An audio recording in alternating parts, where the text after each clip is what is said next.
Hey, this is going to be the first of a shorter video series about the Red Knight project I'm taking on, which, if you're not aware, basically it's based on some of the main characters and minor characters from the Red Knight book from Miles Cameron. These are probably going to be three of the first characters I work on, all from Black Scorpion minis. Playing three of the main characters. This is going to be Bad Tom, or Tom Lachlan, as he's meant to be. He's basically a big, brutal, charismatic lieutenant, a bit on the wild side, and basically gives his all for the company. He's meant to be basically a hulking man who can cut Urks in two, and multiple of them at the one time, as happens in the book. So yeah, I'm happy with him. He's probably a bit fatter and older than I thought. Maybe see about giving him a bit more hair on the top. And of course he's going to be painted up in the Red Company's armour, or I might even do a bit of tartan on him. We'll see. Of course, all these minis are from Black Scorpion, and they're ones I had in my backlog. Up next is Gelfred.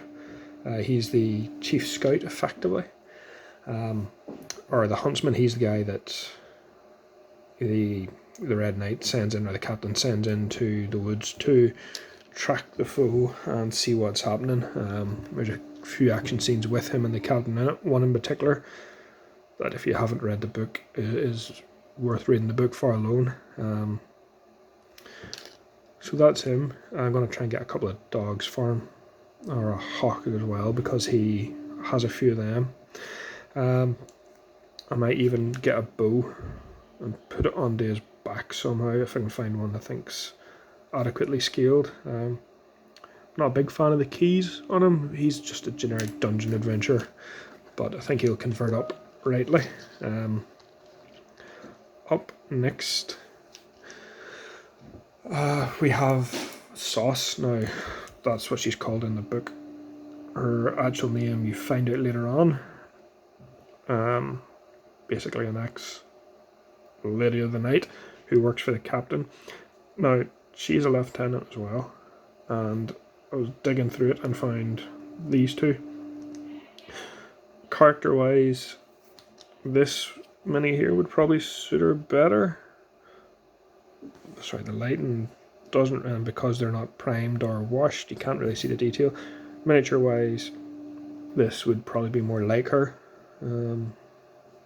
However, no self-respecting captain in the book, or soldier in the book, goes into battle unarmoured, so I will probably be using this one for her, and then this one is just one of the generic soldiers that they have in their company, or for something else entirely. I don't know. So those are three and a half of the main characters. Up next, I promise I'm going to make this short, and it will be short. We have some of the Priory Knights. Now, these are meant to be effectively Knights Templar that have taken a vow of silence. I have these in my backlog here. Once again, Black Scorpion. Probably a bit overdressed. In fact, I think they are, so I might not use them as the Priory Knights. The Priory Knights, monks, Knights Templar that take a vow of silence, except they're mounted on horses as well throughout the whole lot of it, and there seems to be some sort of something sneaky or tricky going on about them. So we'll maybe use those for them, or just as generic caravan guards that are mentioned in the series. They're a bit too fantasy-esque, so we'll see. Yeah, that's it for the first one. Share some thoughts on how I get on as the weeks progress. But yeah, until next time, if you haven't read The Red Knight, I highly encourage you to check it out. It's also available in audiobook format, which is how I've actually been listening to it when walking the dog. So yeah, all been well. Speak to you later. Bye.